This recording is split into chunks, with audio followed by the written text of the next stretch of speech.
Но нам нужно научиться в публичном пространстве работать с цифрами. Я так понимаю, что намек первый на 3%? Да. Так ты и говори про 3%. Я не озвучиваю фейки. Нет, это мне легко этот фейк развеять. Я всегда стараюсь повернуть это, если возможно, в свою пользу. Ну, кто в этой аудитории, просвещенный самый, поверит, что у действующего президента 3%?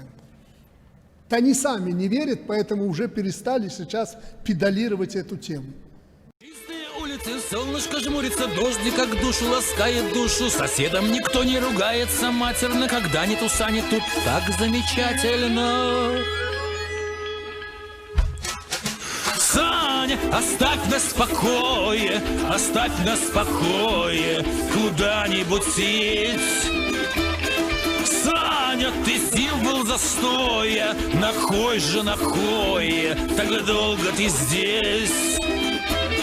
Саня, оставь нас в покое, оставь нас в покое, куда-нибудь сесть,